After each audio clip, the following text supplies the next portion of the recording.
नगर निगम के अंदर 27% commission fix है।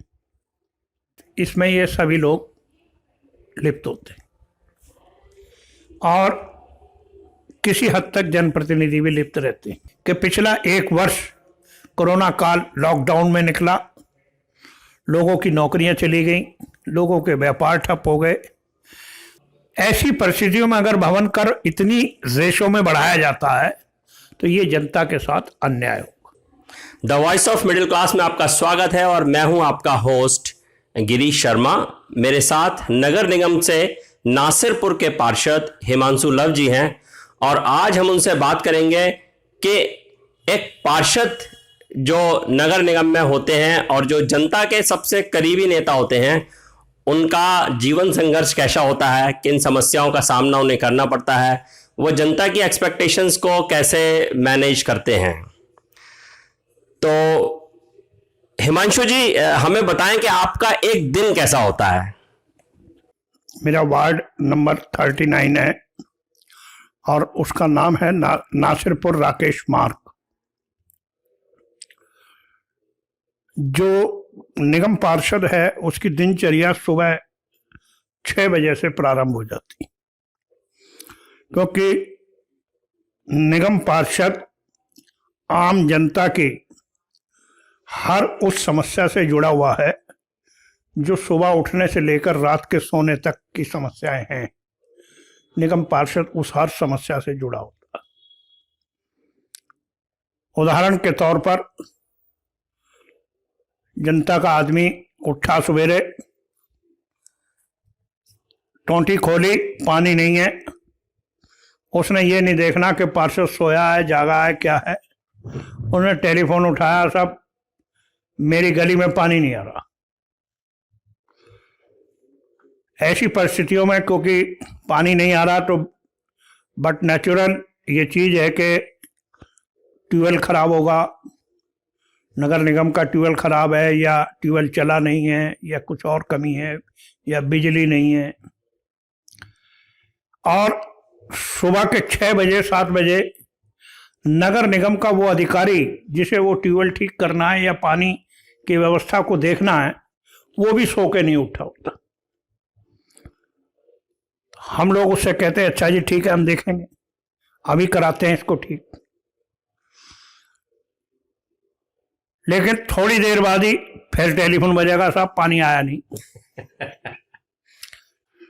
मैं जिस दिन से पार्षद बना हूं, मेरा अपनी लाइफ का रूटीन बदल गया।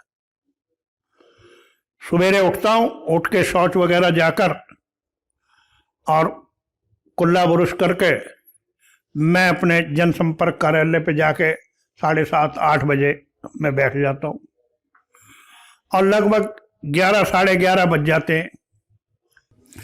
मैंने तो अपने वार्ड में अपने जनसंपर्क कार्यालय पे 2 आदमी तनख्वाहदार रखे हुए हैं। अब मैं आपके साथ हूँ, लेकिन मेरे कार्यालय पर अभी भी 2 आदमी जनता की कंप्लेंट सुनने के लिए, उनकी चिट्ठी लिखने के लिए जनसंपर्क कार्यालय पर मौजूद हैं। अभी पिछले 1-1.5 साल पहले से सीवर कर्मचारी नगर निगम के हमारे अंडर होते थे। उनका सुपरवाइजर हमारे से पूछकर काम कराते थे। पिछले 1-1.5 साल से शासन द्वारा सीवर की मेंटेनेंस का काम एक कंपनी को दे दिया गया। अब उस कंपनी के कर्मचारी तो निगम पार्षद की सुनते नहीं। क्यों? क्योंकि वो तो अपने कंपनी के एम्प्लॉय हैं, वो नगर निगम के एम्प्लॉय नहीं है। वो तो नगर निगम के ठेकेदार के एम्प्लॉयज हैं। वो अलग चीज है कि हम उनसे पुचकार के हाथ जोड़ के उनसे काम ले लें। जनता का मानना है कि जो पार्षद हैं, विधायक हैं और जो सांसद हैं, यही तो सत्ता चला रहे हैं। अगर आप भी ऐसा कहेंगे कि ये सत्ता हम नहीं चला रहे, तो क्या ये सत्ता अधिकारी चला रहे हैं और क्या अधिकारी लोग भी आपकी नहीं सुनते? सही चीज ये है कि ये जो ठेका दिया गया, ये लखनऊ शासन से दिया गया। दिया तो इस नियत से गया था कि भाई नगर निगम का बोझ कम किया जाए कि भाई नगर निगम में 3-4 हजार सीवर सफाई कर्मचारी हैं, उनको दूसरे कामों में लगाया जाए और उसकी तनख्वाह अगर 4 करोड़ रुपए साल महीने की बैठ रही थी तो ये 2 करोड़ रुपए महीने का या साल का ठेका है मेंटेनेंस का। तो ऐसी देख करा तो इस विचार से ही गया था काम कि भाई इससे नगर निगम का बोझ घटेगा और मेंटेनेंस ठीक हो जाएगा।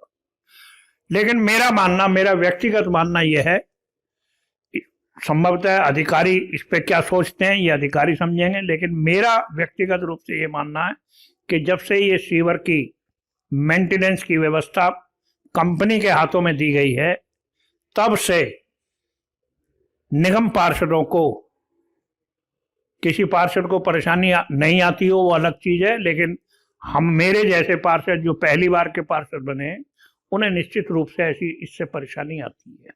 कि जो पार्षद हैं उनको अपना व्यक्तिगत फंड इस समय कितना मिलता है? देखिए जी, नगर निगम का कोई, वैसे तो अगर देखा जाए तो पार्षद का कोई फंड नहीं है। अच्छा। जैसे विधायक को विधायक निधि मिलती है, सांसद को सांसद निधि मिलती है, हम लोग जब बोर्ड बैठक में बैठते हैं तो इसको हम लोग कहते हैं board quota. Okay, board quota. तो हम लोग बोर्ड में पास करा लेते हैं। अब मैं जब पार्षद बना तो मुझे पहले साल में 50 लाख रुपए का बोर्ड कोटा मिला, अगले साल में मुझे 1 करोड़ मिला, उसमें मैंने काम कराए। ऐसे ही कई तरीके के और काम होते हैं जो बोर्ड कोटे से नहीं होते, जो कि शासन की निधि से होते हैं, जिसको हम आज की तारीख में 15वां वित्त आयोग कहते हैं, या एक दूसरी निधि आती है उसका नाम अभी मैं भूल रहा हूं, या तो उससे होते हैं, या फिर हम छोटे छोटे जो काम होते हैं, भाई छोटा पैच वर्क होना है, नाली बननी है, इंटरलॉकिंग टाइल छोटी मोटी लगनी है, 1-1.5 लाख रुपए का 2 लाख रुपए का काम है, ऐसे कामों को हम अपने पत्र के माध्यम से भी कराते हैं। एक और सवाल जो बार बार उठता है, अखबारों में भी आता है कि नगर निगम के अंदर भ्रष्टाचार व्याप्त है। अभी बीच में हमने देखा कि मुरादनगर में एक छत गिरी और वहां ठेकेदार ने साफ साफ कहा कि लगभग 35% जो है तक का कट दिया जाता है। तो नगर निगम में ये जो भ्रष्टाचार है, क्या ये वास्तविक है? आपने इसे देखा है? और एक पार्षद होने के नाते आप इस पर किस प्रकार अंकुश लगाने का प्रयास करते हैं? जहां तक हमारे नगर निगम के भ्रष्टाचार का विषय है, मैं स्पष्टवादी आदमी हूं, बिल्कुल स्पष्ट कहता हूं कि उस पर अभी तक कोई अंकुश नहीं लगा। नगर निगम के अंदर 27% कमीशन फिक्स है।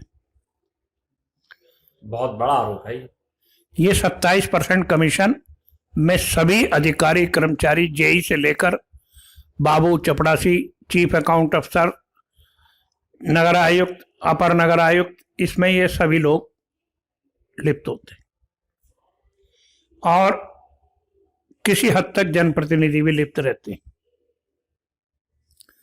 उनमें मेरे जैसे पार्षद भी लिप्त रहते हैं। सबसे बड़ा जो भ्रष्टाचार का विषय है बिलो टेंडरिंग, 20 से 25%, 30% बिलो टेंडर जाता है। मतलब काम में ज्यादा, यानी कि 100 रुपए का काम 75 रुपए में होगा, 25% अगर बिलो है। अच्छा, तो 100 रुपए का काम तो पहले ही 75 रुपए में हो गया। फिर उसने वो 27% कमीशन दिया, फिर 10-15%, 20% ठेकेदार को भी चाहिए। जो आदमी पैसे लगा रहा है, मेहनत कर रहा है, काम कर रहा है, उसे भी चाहिए, उसकी मजदूरी भी चाहिए। तो मौके पर क्या लगा? मौके पर 35%, 40% लगा। फिर आप गुणवत्ता की अपेक्षा कैसे कर सकते हैं?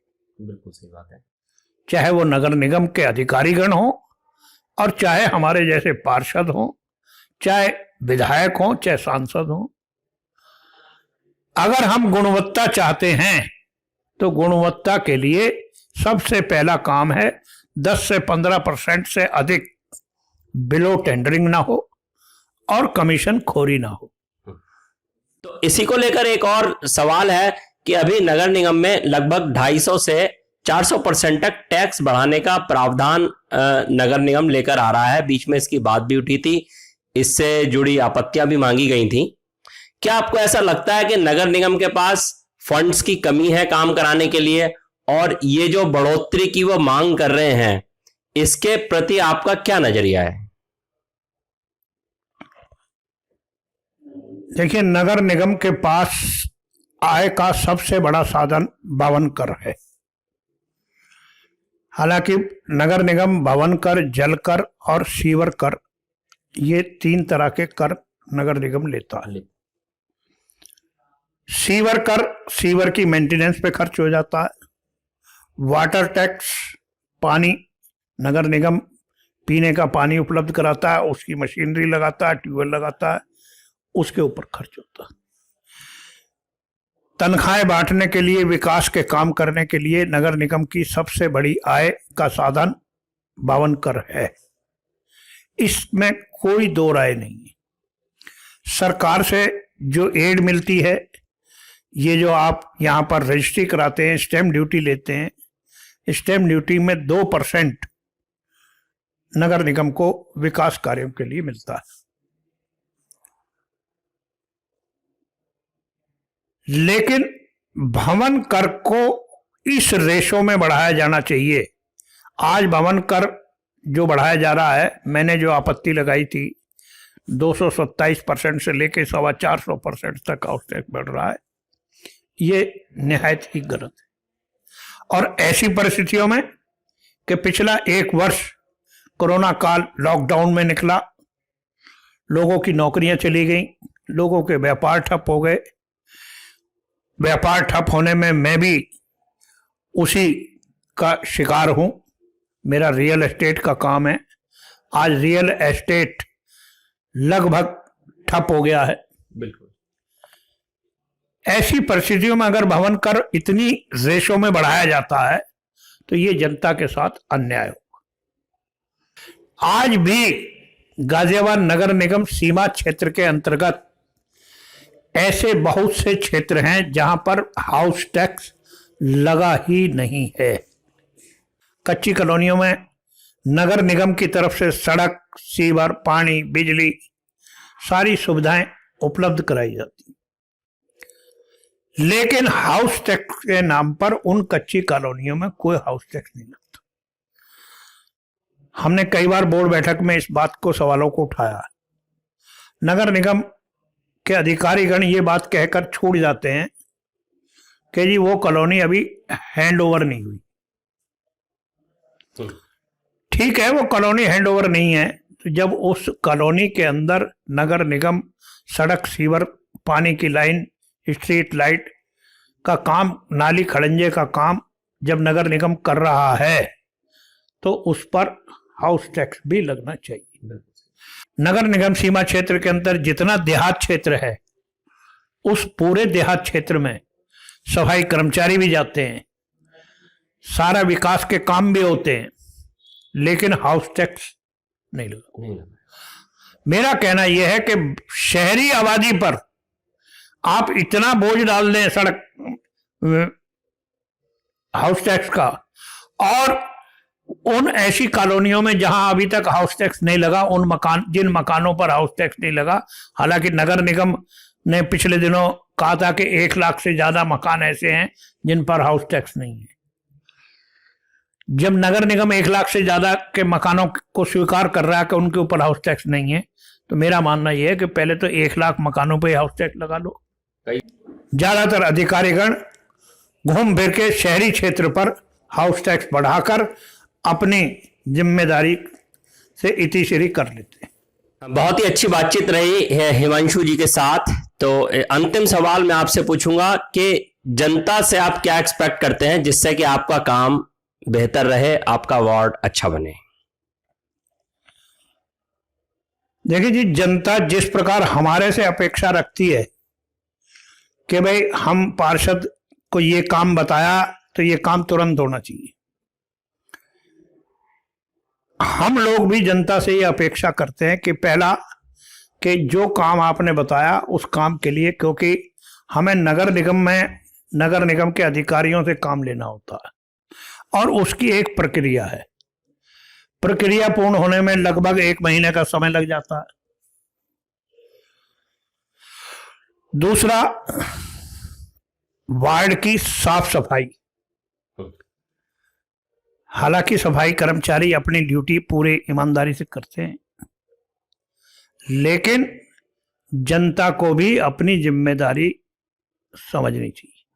आज नगर निगम डोर टू डोर कूड़े का कलेक्शन करता है, उसके लिए गाड़ियां लगी हुई हैं। एक एक वार्ड में 2-2 गाड़ियां हैं, किसी जो ज्यादा बड़े वार्ड हैं उनमें 4 गाड़ी भी हैं। मैंने ये देखा है कि अगर कूड़े की गाड़ी गली से निकल गई तो वो आदमी ये नहीं कि उस कूड़े को अगले दिन के लिए अपने घर में रख ले। वो उस कूड़े को उठाता है, सड़क के किसी भी कोने पर, पार्क के कोने पर, कहीं भी वो उसको पॉलीथीन में पैक करेगा, फेंकाएगा या नाले में फेंक देंगे, जिससे कि हमारे नाले भी चौक हो जाते हैं। हमारे वार्ड की सबसे बड़ी समस्या है भैंसों की डेयरियां, गाय भैंसों की डेयरियां हैं। डेयरी वाले अपने डेयरी को साफ सफाई करने के लिए एक तो उन्होंने 2-2 इंची के वो लगा रखे हैं समर्सिबल पंप। वो डेयरी का गोबर धोते हैं, नालियों में और सीवर में बहा देते हैं। अपने जानवरों को नहलाएंगे तो वो पानी वेस्ट करेंगे। पहले क्षेत्र में तालाब होते थे, तालाबों में जानवर को ले जाते थे। अब तालाब नहीं है। ठीक है, आपको जानवर को नहलाना धुलाना भी है, लेकिन जो वो गोबर है उसको कम से कम आप सीवर या नाली में ना बहाएं, नालों में ना बहाएं, जिससे कि नाले नालियां अगर खुली रहेंगी तो बरसाती पानी आराम से निकलता रहेगा। कूड़े के स्थान जहां पर नगर निगम द्वारा स्थान बनाया गया उसी स्थान पर डालें, इससे कि वार्ड साफ सुथरा रहेगा। बहुत अच्छी बातचीत रही हिमांशु लव जी के साथ। उन्होंने बहुत सारी ऐसी जानकारी दी जो शायद बहुत सारे लोगों को नहीं पता होगी। बने रहिए the voice of middle class के साथ। हम शहर के बारे में और भी लोगों से बातचीत करके जानकारी आप तक देते रहेंगे। धन्यवाद।